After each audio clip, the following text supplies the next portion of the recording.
Saudara-saudariku yang terkasih, salam sukacita untuk kita semua. Sudahkah kita memberi senyum hari ini? Senin 15 Desember 2025.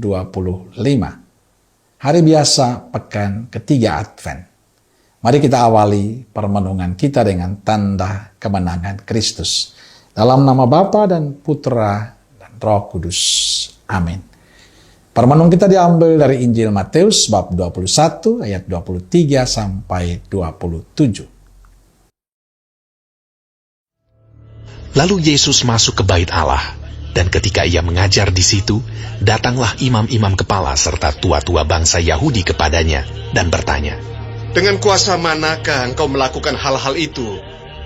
Dan siapakah yang memberikan kuasa itu kepadamu?" Jawab Yesus kepada mereka, "Aku juga akan mengajukan satu pertanyaan kepadamu. Dan jikalau kamu memberi jawabnya kepadaku, aku akan mengatakan juga kepadamu, dengan kuasa manakah aku melakukan hal-hal itu. Dari manakah baptisan Yohanes? Dari sorga atau dari manusia?" Mereka memperbincangkannya di antara mereka dan berkata, "Jikalau kita katakan dari sorga, ia akan berkata kepada kita, kalau begitu, mengapakah kamu tidak percaya kepadanya? Tetapi jikalau kita katakan dari manusia, kita takut kepada orang banyak, sebab semua orang menganggap Yohanes ini nabi." Lalu mereka menjawab Yesus, "Kami tidak tahu." dan Yesus pun berkata kepada mereka, Jika demikian, aku juga tidak mengatakan kepadamu, dengan kuasa manakah aku melakukan hal-hal itu. Saudara-saudariku terkasih, dalam Injil hari ini para imam kepala dan pemuka bangsa Yahudi bertanya pada Yesus, "Dengan kuasa manakah engkau melakukan hal-hal itu? Dan siapakah yang memberikan kuasa itu kepadamu?" Yesus tidak menjawab, tapi justru balik bertanya, "Dari manakah pembaptisan yang diberikan Yohanes?" Mereka menjawab, "Kami tidak tahu." Jawaban ini adalah jawaban yang paling aman dan tidak ada risiko apapun bagi mereka. Karena mereka akan berhadapan dengan banyak orang yang mengikuti Yesus. Pertanyaan itu adalah pertanyaan jebakan. Mereka sebenarnya tahu, menyaksikan sendiri bagaimana Yesus berkarya. Bagaimana kehadiran Yesus membawa sukacita dan berkat bagi banyak orang.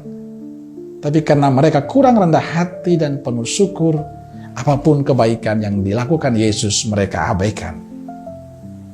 Saudara-saudariku yang terkasih, sikap yang sama juga terjadi dalam kehidupan kita. Kita pun demikian, kadang kita mempertanyakan kuasa dan kasih Allah dalam kehidupan kita. Tapi juga kadang kita merasa sudah tahu semua, yang merasa paling benar, bahkan mengalahkan kuasa Tuhan.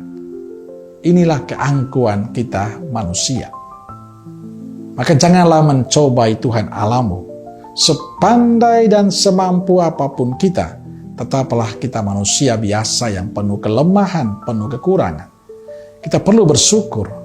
Kita masih bisa beraktivitas. Itu karena semua pemberian Allah dengan cuma-cuma untuk kita. Karena itu di masa Advent ini saya ingin mengajak kita semua untuk dua hal ini. Pertama, teruslah berusaha menjadi pribadi yang rendah hati dalam hidupmu. Dan kedua, warnailah hidupmu dengan rasa syukur. Amin. Semoga Allah yang Maha Kasih memberkati saudaraku sekalian, Bapa, Putra, dan Roh Kudus. Amin. Roh Kudus Nazaret, doakanlah kami. Amin. Berkah dalam.